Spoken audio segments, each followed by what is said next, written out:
Bu dunyoda inson zoti allaqachon yo'q bo'lib ketgan. Sayyora endi faqat robotlar va g'ayrioddiy maxluqlarga to'la. Odamlar qayerga g'oyib bo'ldi?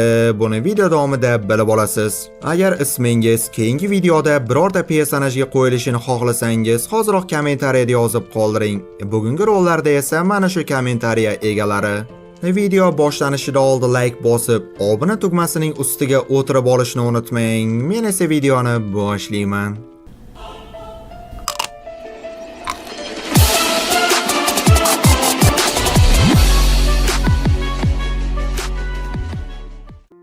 Yaya Prime sayyorasida Qudrat ismli kichkinagina 05 yirtqich mashg'ulot qilayotgan edi. U sayyorani kezib skaner yordamida akasi Faxriddinni qayerda yashirinib olganini aniqlaydi. Qudrat unga hujum qiladi, Faxriddin esa o'zini himoya qiladi va aka-ukalar g'orda qilich bilan jang qilib, oxir-oqibat Faxriddin yutdi. Qudrat esa tan olmaydi. Keyin kemada Faxriddin Qudratga ovchilikni tanlash va Aya klanida o'z o'rnini topish vaqti kelganini aytdi. Qudrat esa o'lim sayyorasiga borib, umuman o'ldirib bo'lmaydigan Pahlavon ismli maxluqni ovlamoqchi, hatto ularning otasi ham u maxluqdan qo'rqar ekan. Faxriddin bunga rozi emas, ammo Qudrat qasam ichadi. Shu paytda otasi Shohruz qaytib keladi va yo'q, yo'q Faxriddinga ukasi Qudratni o'ldirishni buyuradi. Faxriddin esa ukasini yaxshi ko'rardi va kemani ishga tushirib, uni boshqa sayyoraga uchirib yubordi. O'zi esa otasining qo'lidan o'lim topdi. Agar filmni to'liq holatida o'zbek tilida ko'rishni xohlasangiz, Telegram kanalimizga tashrif buyuring. Manzil video ostida yoki kommentariyada. Bir necha soatdan keyin Qudratillani budilnik uyg'otdi. Qarasa kema shikastlangan va tezlik bilan o'lim sayyorasi tomon ketmoqda. Bola kemadan katapulta yordamida chiqib, o'rmonga qulab tushadi. U qurollarni tekshiradi va atrofni kuzatdi va to'satdan o'simlik sifat maxluqini ushlab olib, qurollarni o'g'irlaydi. Qudrat ularni kesib tashlab, maxluqni o'ldiradi va tepaga chiqib sayyorani kuzatmoqda. Keyin u jarohatini daryoda yuvadi, dorivor o'simliklar topadi va uni portlovchi sifatida ishlatib, keyin Pahlavonni izlashga yo'l oldi. Katta dalada g'alati qizil o'simliklar bor, xuddi tanis agorotiga ekkan mevadek. Shu payt g'alati ovozda gapirayotgan ovoz eshitiladi va yirtqich bir daraxtga osilib turgan Sitorani ko'rib qoldi. U bir nimalar deb valdirayapti. Sitora universal tarjimon orqali android ekanini aytib, meni qutqar deydi. To'satdan osmonda dinozavrmi yoki ajdarhomi bilmadim, nimadir paydo bo'lib, g'alati o'simliklarga tosh uloqtiradi va o'simliklar Qudratga qarata ignalar otishni boshlaydi. Sitora ogohlantiradi, ignalar uni falaj qilishi mumkin. Qudrat unga kichkina pichoqchasini uloqtiradi. Sitora esa dinozavrni o'ldiradi va Qudrat hushidan ketdi. Keyin qiz unga antidot beradi va Qudrat kayf kallasida uyg'ondi. Ma'lum bo'lishicha qizning yarim tanasi yo'q, chunki ikkita sevgan yigiti pasi senga, tepasi menga deb bo'lishib olgan. Lekin tepasida qiziqarli narsasi bo'lmagani uchun pasini olib qochib ketishgan. Shu joyda pauza qilib videoga like bosib qo'ying. Like'lar soni ko'p bo'lsa, yangi videolar soni ham ko'payadi va video qanchalik qiziqarli bo'lishi ham bosgan like'ingizga bog'liq. Like'lar uchun oldindan rahmat. Yo'l davomida Sitora Qudratga tinmay savol beradi. Og'zingdagi tishmi yoki protezmi deb. Daryoda esa qurtlar ularga kislotalar otmoqda. Yirtqich uni tezroq olib o'tadi. Yo'l to'silib qolganda esa qiz meva uloqtirib qurtlarni chalg'itdi. Kechqurun ular kemping qilishadi. Sitora o'zining tarixini aytadi. 2 yil oldin o'lim sayyorasiga kelgan va dinozavr uyasida qolgan. Egizagi Surayya uni bu sayyoradan qutqarishiga albatta ishonmoqda. Qudrat esa noziklikni zaiflik deb biladi, qiz esa ustunlik deb va bu yoshlarning dunyoqarashi bir-biriga to'g'ri kelmagani uchun ajrashish uchun sudga ariza topshirdi. Ertalab Qudrat ovga chiqadi va suyakli bizonlarni topdi. Dala esa pichoqli o'tlar bilan to'lgan va to'satdan kichik mavjudot paydo bo'ladi va u bizon ortidan yuguradi. Qudrat esa daraxtdan daraxtga sakrab uni quvlaydi va bizonga sakrab hujum qiladi, ammo bizon uni uloqtirib yubordi. Qudrat o'lja talashib noma'lum mavjudot bilan urushdi, lekin oxir-oqibat tirik qolish uchun ular birlashib, ulkan o'rgimchak bilan urushadi va g'olib chiqishdi va ma'lum bo'lishicha, bu yoqimtoy hayvonning ismi Behruz ekan. Ayni paytda Surayya va uning sun'iy jamoasi Sitorani qidirmoqda. Ular Qudratning izini topdi va yo'lga tushishdi. Kechqurun Qudrat va Sitora yana kemping qiladi. Yoqimtoy mavjudot Behruz esa ularning jamoasiga qo'shiladi.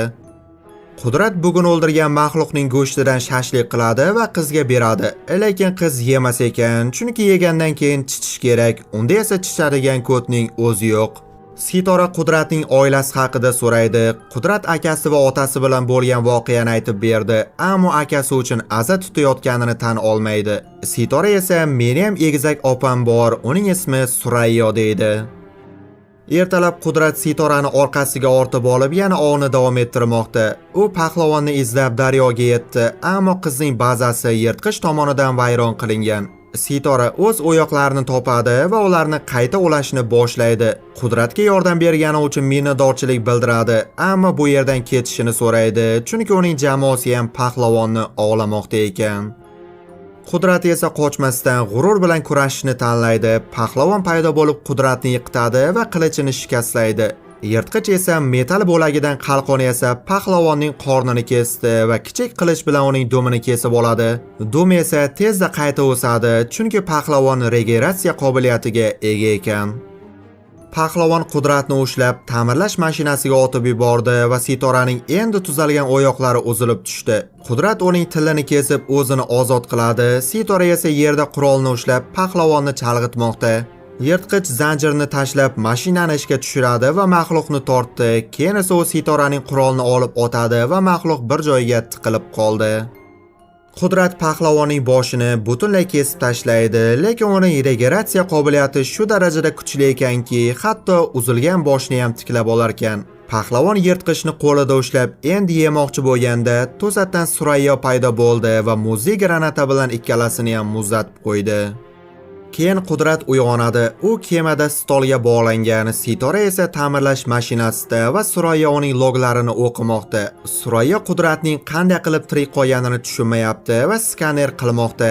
Sitora uni himoya qilib, Qudratning qurollarini qaytarib berishini va uni ozod qilishini opasidan so'raydi. Surayyo esa singlisini ojiz deb hisoblaydi va boshliqlariga nafaqat pahlavonni, endi bonusiga yirtqichni ham topshirmoqchi. Ular kemada ketayotganda Qudrat Sitoraning yordamida qo'lini ozod qiladi va askarlardan qochib qutulib qoldi. Qudrat akasining shlemiga qarab, uning bergan motivatsiyalarni eslaydi, ya'ni qo'lingga sovunni oldingmi, albatta 5 ga 1 qil degan. U tabiiy o'simliklardan qurollar yasaydi va ovga otlandi. Ma'lum bo'lishicha Behruz pahlavonning bolasi ekan, pahlavonning esa jinsi ayol ekan. Qudrat o'zini Behruzning hidi bilan qoplaydi, onasi unga tegmasligi uchun. Qudrat robotning oyoqlarini ozod qiladi va tepa tanasi bo'lmasa ham oyoq o'zi egasini topib ketyapti. Qudrat yo'lda suyaklardan zirh qilgan va dushmanlarni tabiiy qurollar bilan o'ldirmoqda. Behruz ham yordam beradi. Ular jamoani ichida harakatlanib barcha dushmanlarni yo'q qiladi. Sitora bu paytda uyg'onadi, lekin qo'riqchilar kelayotganini eshitib, yana o'zini uxlagandek ko'rsatmoqda. Va nihoyat oyoqlar Sitorani topdi va ular birgalikda dushmanlarni o'ldirib vazifalarni bajardi. Qudrat esa qutini topdi, lekin u bo'm-bo'sh. Qudrat Sitorani qutqaradi. Uning tanasi qayta birlashdi. Qiz esa ketmoqchi bo'ladi, ammo Qudrat pahlavonni ozod qilmoqchi, chunki u Behruzning onasi. Surayyo signal berib kemani tezlatishni buyuradi. Askarlardan biri esa Qudratni topdi. U esa kislotali qutilarni portlatib, barcha sun'iy mavjudotlarni yo'q qiladi. Surayyo to'satdan jang kiyimida paydo bo'lib, lazer bilan yirtqichni otmoqda va katta arra bilan hujum qiladi. Ammo Qudrat 05 bo'lgani uchun juda ham chaqqon va barchasidan qochdi. Sitora pahlavonni qafasini ochishga harakat qilib, qulflarni buzmoqda. Qudrat Sitorani to'sadi, kabellarni uzadi va pahlavonni ozod qilishga yordam berdi. Pahlavon esa Surayyoga tashlanib, uni yamlamasdan yutib qo'yadi. Hamma baxtli. Qudrat esa endi Sitoraga uylanib, mana bunga o'xshagan maxluqchalardan tug'dirmoqchi. Lekin to'satdan Surayyo tirik qolgan ekan va maxluqning oshqozonida muzey granatani portlatdi va bechora maxluq qaytib regeneratsiya bo'la olmaydigan darajada bo'laklanib ketdi. Keyin Surayyo singlisini ham o'ldirmoqchi bo'lganda, kuchi yetmasligini bilgan Qudrat unga orqadan hujum qilib pichoq tiqadi. Behruz esa onasi uchun qasos olib, boshini uzib tashlaydi. Oradan qanchadir vaqt o'tdi va Qudrat o'z sayyorasiga qaytib, otasi Shohruz bilan jang qilmoqchi, akasini qasosini olish uchun. Shohruz yashirinadi, Qudrat esa kema dvigatelini ishga tushirib, qum bo'roni yaratadi va otasining qo'lini kesdi. Otasi yengilganini tushungandan so'ng o'g'liga paxta qo'yib, "Seni jamoamizga boshliq qilaman" deydi. Lekin Qudrat "O'zimni jamoam bor" deb otasining boshini uzib tashlaydi. Oqpadar Sitora uni tabriklaydi, otasini o'ldirgani uchun. Tabrikda ahvolni qara. Va shu paytda boshqa kema paydo bo'ladi va Qudratning so'zlariga ko'ra, bu uning onasi. Video yoqqan bo'lsa albatta like bosib, keyingi videolarni o'tkazib yubormaslik uchun kanalga obuna bo'lib qo'yishni unutmang.